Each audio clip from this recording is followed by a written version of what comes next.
And I'm so happy to be here and have you all here too, just like Eddie said. I hope you enjoyed the jokes at the very beginning. I just giving you a little bit of humor in this time right now. And I'm going to refer back to that here in a little bit for y'all.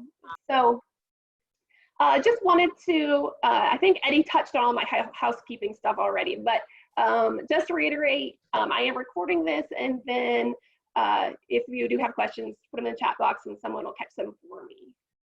And I'm actually going to shut that so I don't get distracted by that. All right. All right, so I'm going to share my screen with you all. And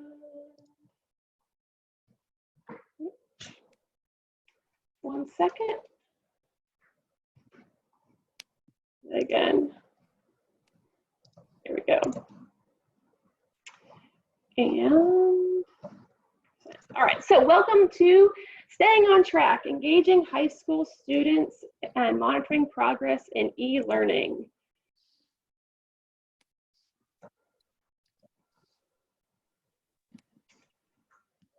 Right. All right, so just an overview of what we're going to be talking about today. First, I'm going to send you all a little bit of a poll to find out some information about you all. And then I'm going to touch base on what Eddie was talking about at whenever my administrator was talking about in Las Vegas. And then I'm going to go into giving you some examples of how I engage students and how I monitor students. And then at the end, we'll talk about some questions that you may have. So before I do anything with any student, I got to try to get to know my students. So I'm going to do the same thing with you all, and I'm going to send you all a poll. I just ask you to take a few seconds to answer the few questions that I have here for you all.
Can I give you a few more seconds to finish up? I got a few of you left.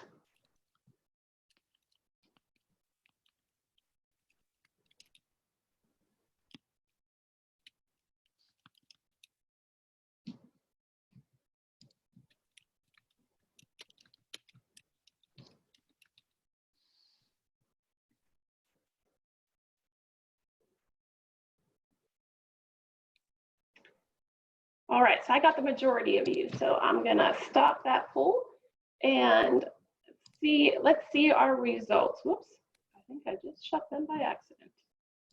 There we go. All right, so let's find out our results. So the most of you asked if you were from North Carolina or South Carolina, and I found out that most of you are from North Carolina. So I guess, oops, sorry about that. Eddie and I are in the minority here today. Then I asked if you enjoy getting a text message or a phone call, or neither, if you wanted to be talked to or had a conversation about something. And so most of you said through a text.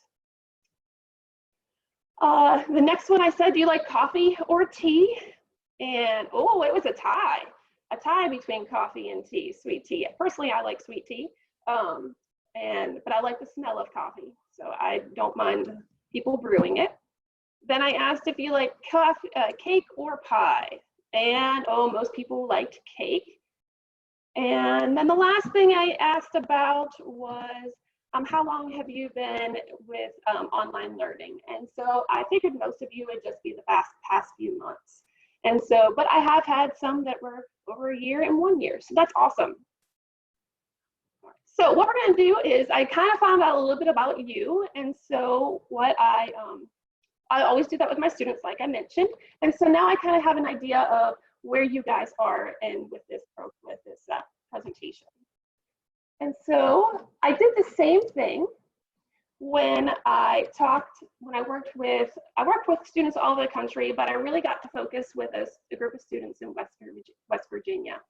And I taught over 200 students in 3 different subjects. And the idea was those 3 teachers were middle school certified, but they had to teach high school classes because West Virginia, like a lot of places, have a shortage of teachers, and not just teachers there, but math teachers and specifically high school math teachers. So the idea was for them to be working in the classroom with students. Then I was actually their teacher, and I was teaching and helping the kids out every way I could through the online learning.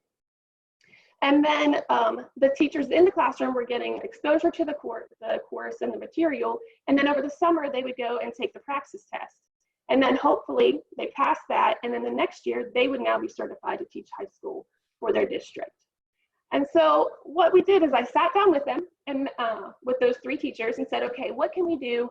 What do you think would be beneficial for your students? And so we came up with the idea of having weekly meetings. And in those weekly meetings, I didn't always meet with a whole group of kids in one classroom. I may have met with individual students. I may have met as a small group, but I met weekly with each one of those classes that they had. And so as we did that, I realized that I was getting to know those students. And as I got to get to know those students, their progress and their working on their courses kept increasing because I kept knowing and getting to know those students, and they were getting to know me.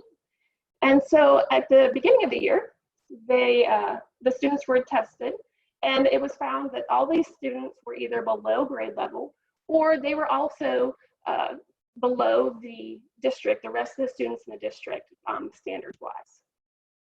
Halfway through the year, in December, we decided to test them again. And when we did, it was found that they were on grade level now, and they were at the same level as the students that were in their district already, just after a half of a year. And so I went and visited them, and I said, okay, so tell me what you think really helped you excel and succeed so far just in this half. And they all said, you know, you cared about me, you came here to visit me, number one, or you spent all this time with us through our video conferencing or emails asking questions. And I was always on them. I always said, hey, this week you haven't done much work, so what's going on, and stuff like that. So I was engaging them, and I was also monitoring their progress. And so that's when I realized that, man, it's not much different teaching online as it was in a brick and mortar school, because those same things happen in a brick and mortar school. But I kind of forgot about that because they're not right there with you. And so I started really focusing on those 2 things with the rest of my students, and I've seen them excel from that. And so I want to share some of those ways today that that I found that really have worked. So we're going to start off with ways to engage students. And if you find out and learn about your students, you will start finding that they will engage students, which I know we all know that. And so I have 4 ways that I do this. And 1 is through text, 2 is through phone calls, 3 is through video conferences, and 4, I just have a couple of little other things that I do. And so let's look at the first one. The first one is text. And so when I first started off teaching online, I used text. I know a lot of students like text. And so I would just send a simple text with words in it, and I would sometimes hear it back from them, sometimes I wouldn't. And then I started thinking, oh, well, maybe I should add an emoji. And so I would get maybe a few more people respond to that. But I found this website called Canva where you can create pictures with your text already on it. And then I can then put that in a text message and I can send it out to the students. And it was amazing just sending this picture with a few words on it, how much more responses I got from kids and how much more they were willing to talk to me now because I was sending pictures instead of all these words. So I do use text messages a lot for three things. One, for enrollments. Within 2 weeks of a student being enrolled in my course, I try to make sure I've reached out in some way to them. Usually first line of attack is my text message. Second thing is just to do a check-in. I definitely make sure I check in with everybody at least once a month, hopefully a lot more than that. But once a month is definitely my goal. And then through positive reinforcements. And so I just want to show you this site, the Canvas site. I don't know, some of you might have already used this before, but you can create anything here. You can create, if you click on create design, you can create a social media site or a blog, a poster. I mean, you can keep going, video, a logo, Facebook post, infographic. So there's a bunch of different options here. And so when you create them, I'm just gonna say, I'm gonna create one.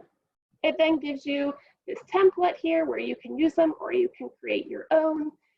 And then you save them and then you can use them off from your computer. So I'm gonna show you some examples of the things that I've done. And so for enrollments, I live near the beach. And so I figured put a picture of the beach on there so they kind of start knowing who I am. And I always give them a joke. And it's amazing too how many students are willing to respond to me when I give them a joke. So I give them a joke at the beginning and I say, hey, if you respond to this text, I'll send you the answer. And so a lot of times I'll get responses just from that little bit of having that joke at the beginning. The second one I have here is a check-in text. And you can create in Canva. They don't have to just be pictures. These usually move. They're not moving right now because I took a picture of it. But usually these are moving. So when you send it in your text, these little pictures of those spaces change. And then the last one I send is a positive reinforcement text. If I notice that they just did a quiz and they got 100 on it, and I know that they like text, I'll just send this little picture here to them to say, hey, you know, they now know that I'm keeping up with them and seeing that they're doing a good job. And I'm not just keeping up with the kids who aren't working. I'm also giving some reinforcement to the students that are working, because that is important too. Those kids still need some kind of feedback too. So those are my different ways of doing text. Then if I can't get them through a text and they're not responding to that, and sometimes this does happen, I then resort to a phone call. Like I said, I usually try to do this within 2 weeks of enrollment. If you get them within the first 2 weeks of enrollment, I find that they are going to work a lot quicker and they'll be on pace more and they'll actually keep working throughout the semester. I use Google Voice, but there are a ton of different ways that you can contact students through a phone call without using your home phone. And I just talk. I don't, at first, when I started, I would be like, hey, this is Mrs. Brinkley, I'm your math teacher, and let me tell you about my course. And I realized, hey, that's not getting them. What got them was when I said, so, you know, where in West Virginia do you live? Or, oh yeah, I know that. I'm originally from Pennsylvania, so I kind of had some background of what that area was like. And so just trying to connect with them again. So I talk about their likes, their dislikes. Have they ever taken an online course before?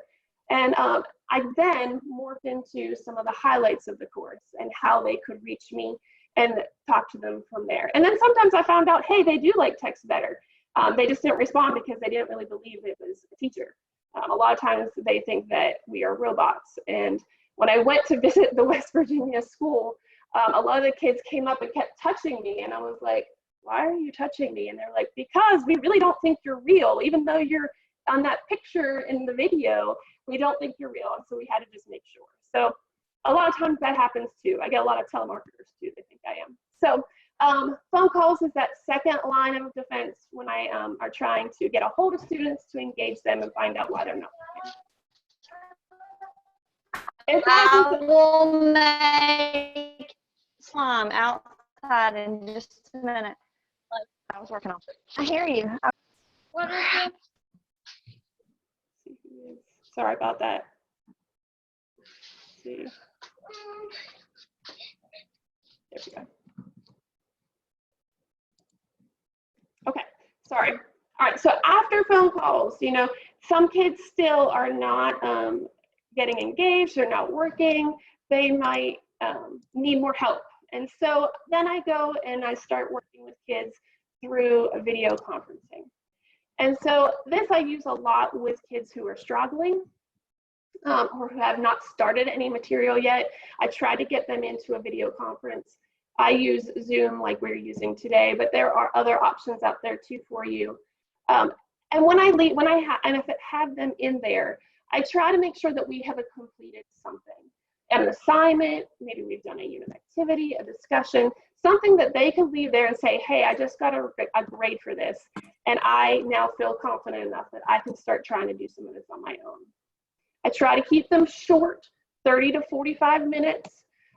Anything beyond that, I've lost kids, so I try to keep them as short as I can. And like today, I use the poll feature with you all. When I have a larger group of kids, I'll use that poll feature. When I ask questions, I can send a poll out and they can answer it so they're not all trying to respond. Or the chat box, you can privately text message me your answer. So I, a lot of times, would give them a problem and say, try this problem, and then send me your answer. And I can quickly see who's got it and who hasn't gotten it, even though I'm not right there with them. So these are just 3 ways that I do some engaging. And so there's just 2 other ways that just little ideas that seem to have helped me. I send fun videos, and I showed you that at the very beginning with the jokes. At the beginning of when we all were staying home, I got a lot of kids that were saying, you know, I'm home, I'm bored, I don't know what I'm doing. And so I sent out an email one day and I said, hey, you got a joke for me that's appropriate, or you do some art that you want to share with me, or you can make something on the computer, send it to me. And then by Friday. And so I got them all, and then I compiled them all into that video for them. And then I sent it out on Monday, and so they can watch it. And so some of the kids would respond back to me and say, hey, thanks, that brightened up my day. Well, then that's when I used that moment to say, all right, so now I looked and I see that you haven't done this yet. Do you need some help with that? So they already started contacting me because of this video, and now I can now talk to them about math. The same thing with happy birthday. When a kid gets enrolled with me, I check on my calendar, and I put on my calendar that their birthday is this date. If they're still enrolled with me at that point, I will send an email or I will send an e-card to them. And once again, they may respond to me, and I can then start talking to them about math. So I try to kind of trick them, I guess, into talking to me. And then hopefully they won't realize that I want to talk about math too. So these are just my ways of engaging kids, but I wanted to stop here for a minute before we moved on to monitoring progress to see if anybody had any questions.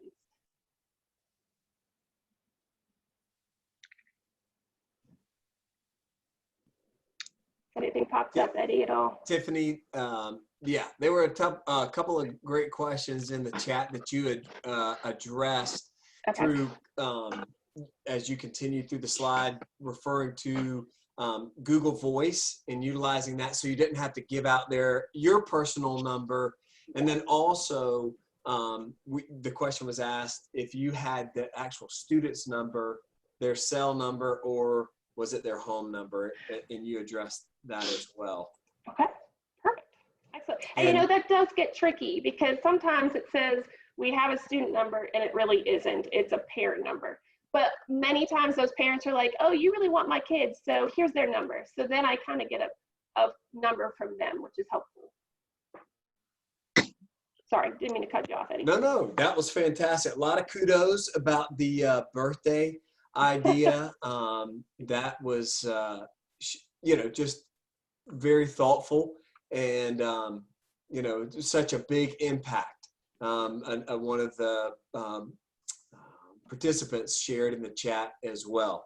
So that's fantastic. Another person noted that they didn't realize Google Voice had the do not disturb. So that was super helpful. Yes, it does. For them also. Yes. Question, do you text students individually? Yes. If so, what is, or is there any legal issues or concerns with that? I text students individually. I don't do group text because with the Google Voice, you used to be able to text out group texts and they could only text you back, but they took that away. I think telemarketers were starting to use that. a lot, and so they took that function away. And so now if you text the whole group, you get everybody texting you back, and everybody can see everybody's responses. So I do just one text to each kid, but that's why I use that Canva, because I can easily just copy paste, and just send. I'm not sitting there having to type out over and over and over again. There's other programs out there that I know of that you may be able to group out texts, but you have to pay for those. I don't pay for my way of texting at the moment. Someday I may, but for right now I don't.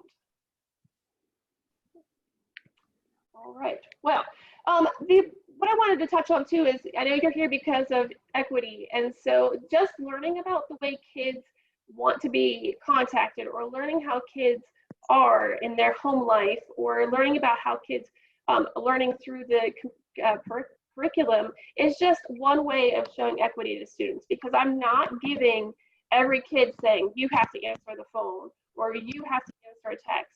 I'm differentiating between my students who wants these different ways of communication. And a lot of them that we have in online learning right now are kids who can't function in the classroom because they have anxiety or something like that. So they're never going to want to talk to me on a phone. And so just giving them those different options shows equity to those students.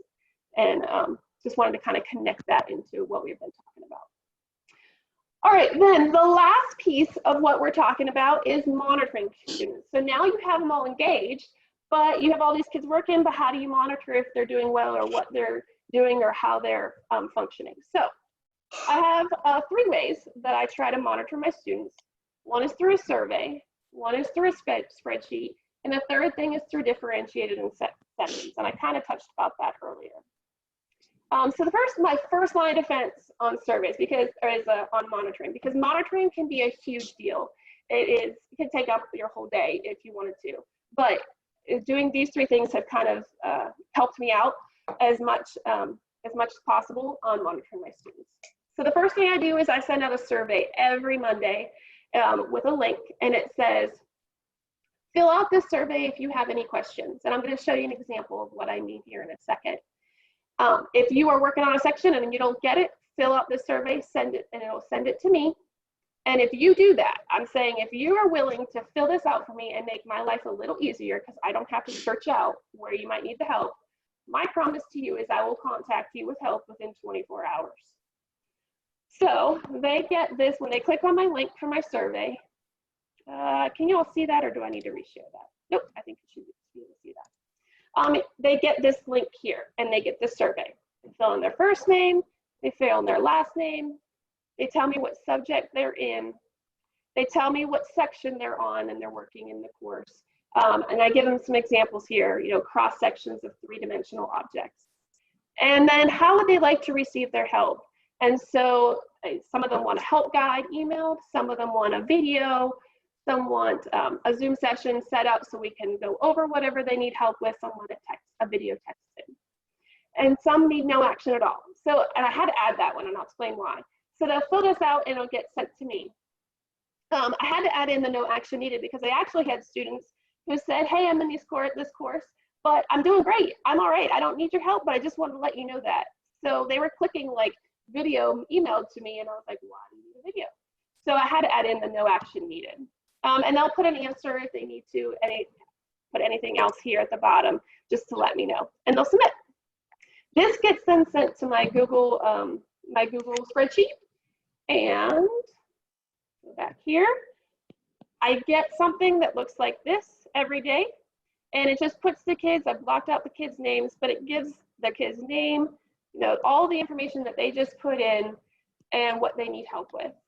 I then go through this towards the end of the day and start sending out all the information that they need, responding to if they want a Zoom session with information on how to do that, or when to set up, we can set up that. And then I highlight it. So I remember that I did it. And this helps me with my communication to make sure that I've communicated with students. Every day I highlight it in different colors so that way I know, oh, I did this on a different day. And then I just keep going through. It's amazing when kids do this because, like I said, it helps me out a great deal. I'm not going to say, though, every kid does this. I send this link out either sometimes through email, sometimes through text. And then we have like a course IM and what I work in that we can send out this link to. So I've done all three.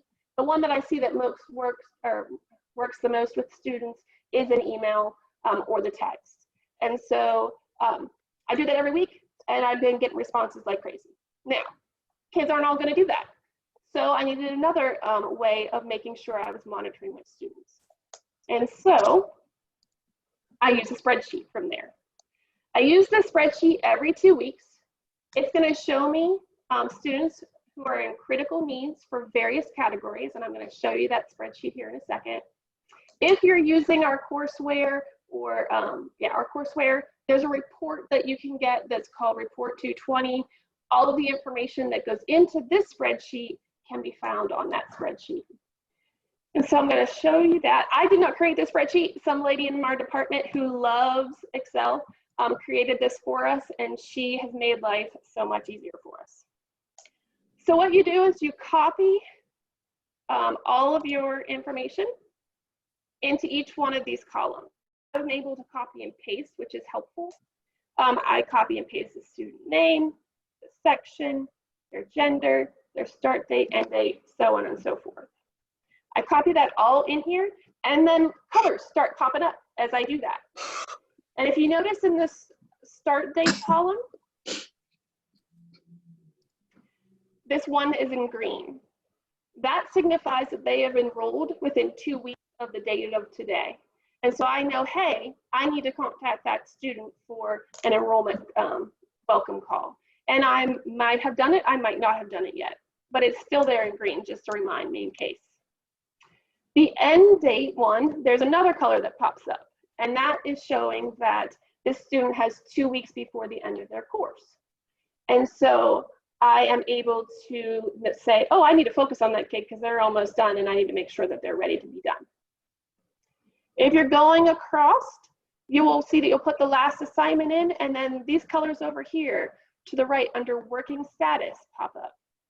Yellow means that they're in a warning zone because they have not worked within about 2 weeks in their course. So they're in a warning, they might need to be contacted. Red is critical. They have not worked in over 2 weeks in their course. And so I now know, hey, I need to contact student 2 because they're not working in their course. White is good. That means they're working, they're doing fine.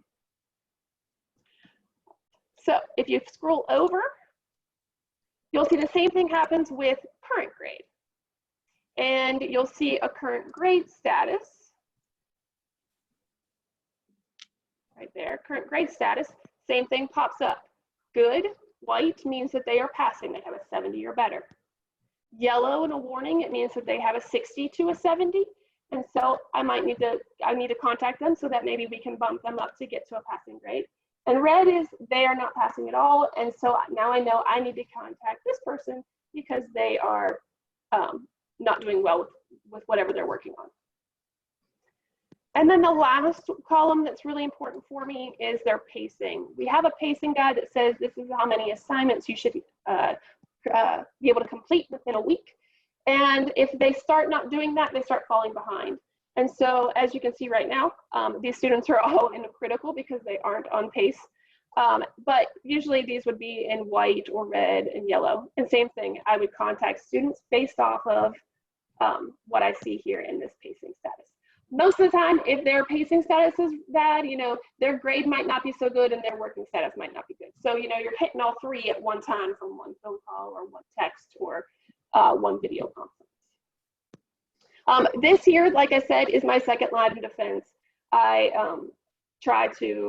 this is what I use the most whenever I am trying to find out what kids I need to really focus on within a week. All right, now, spreadsheet, I got my survey, I've hit as many kids as I can. The last thing I have done, and I did this a lot, like I said, with the West Virginia students, is I did differentiated sessions.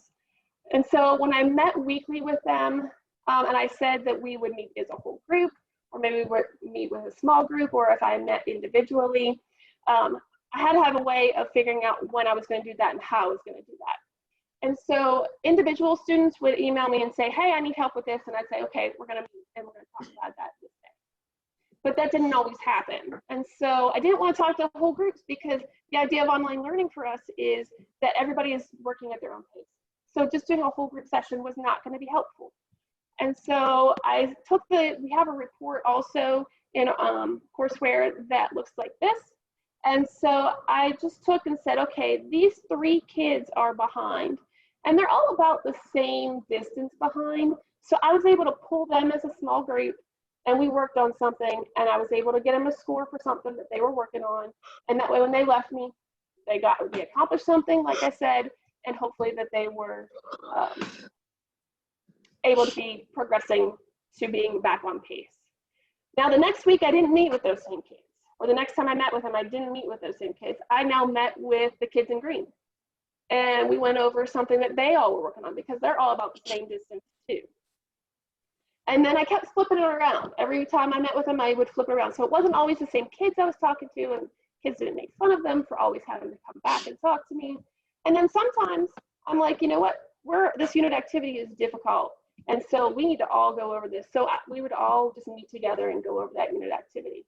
But like I said, this report here, easy to see what kids are behind, what kids are ahead, and what kids need to be helped.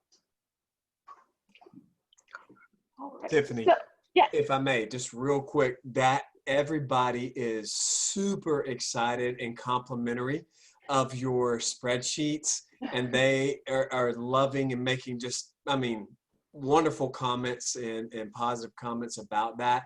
And they were just wanting to see if you would share that. And I shared it with them that all recordings and resources, webinars, and PowerPoints will be shared with everybody.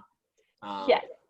So fantastic. Well, thank you. Well, so what I have too for y'all, if this is okay, Eddie, I have a sheet with links that they can just click on if they would like, that I can put into the chat, and then they can download the file if they would like.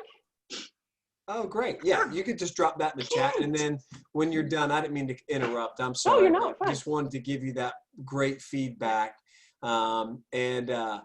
Yeah, and during the Q&A towards the end, but you can certainly drop that in the chat too. And then we, as a conference, will push all this out to participants as well. Awesome. Sounds great. Actually, you know, I don't know if it doesn't look like I can send a file like I normally do. And you don't have to worry about that now. We're good. Okay, sounds good. All right. So, like I said, these are my 3 ways of monitoring progress. Those were my 3 top things. Those were the things that I used the most for y'all. And so this was the point where I was going to say, what questions do we have? So you did a good job, Eddie. You knew I was getting there.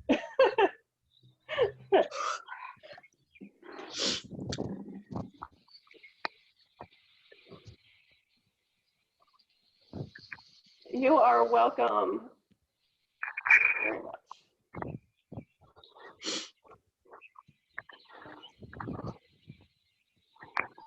You are welcome, Tom.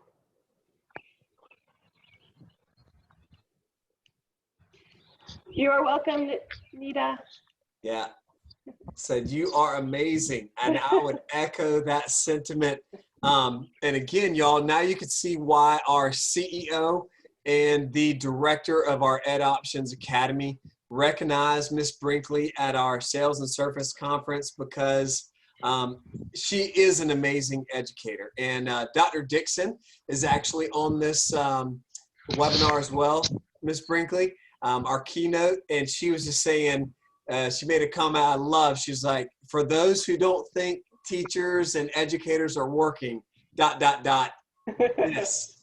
And yeah, just an amazing webinar, just rich with information, tips, and strategies. And I can't thank you enough personally, from the bottom of my heart, for agreeing to present and showcase your talents for all these educators. So thank you. This has been fabulous. If anyone would like to come off mute and popcorn out a few questions to Ms. Brinkley, we've got about 5-6 minutes to do that. do you have one more session, or do you have one previously? No, I have one more session. Okay, gotcha. Perfect. Yeah. I saw a question, how many students do I serve? Right now I have about 250 students. And how do I manage my time? I will say it's a lot more difficult right now with my son at home. But I make a schedule for myself that says, you know, from 8 to 9 in the morning, I'm doing this. And from 9 to 10, I'm doing this. And in that schedule, I make sure I put in for breaks and stuff like that. But it was the only way that I could really focus in on what I needed to do at one point in time. Celeste said her internet was messing up, acting up. No problem. We'll have all the resources for all of you guys. Yeah. Is courseware software that is purchased? That's one of the curriculum and content tools that Ms. Brinkley uses in Edmentum's Ed Options Academy. And then we also have that available for schools and districts as well. Yep. Great question. Does this look like what you did? Yes, this is 100% what I did before COVID. I mean, this is what I do. I stopped working in a brick and mortar school, and I've now taught 4 years online. So this is what I do every day. Yeah, that was a great question. Yeah, it was. That's a clause where you're not permitted to contact anyone under 18. Well, if that is a clause, I must break that every day. I did not know that at all. What was that? It says that Google Voice has a clause that you are not permitted to contact anyone. I'm going to say I didn't know that. Yeah, or hear that. Yeah, plus all the rules that Google's breaking, monitoring and spying on all of us. I think we're okay. Exactly.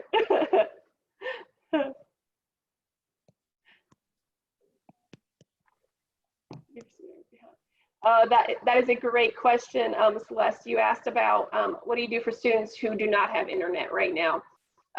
You know, in a world where we're not in with this staying at home, we usually say, you know, libraries have free internet. You know, you could go there and get access. Phones are not the easiest thing to use. In the West Virginia, a lot of kids didn't have internet too, and so they worked with partners like AT&T to get them internet at a reduced rate or whatever they could do to get them that information. Right now, it is very difficult, and we just do as best we can. Sometimes I will just, you know, copy pictures of things and email that to them so they can at least see the work that they're supposed to be doing. And then, you know, same thing with quizzes. I'll copy and paste them, send them to them in a Word document. They can at least get an email a little bit easier than trying to work online. But that is a challenge. That is definitely a challenge.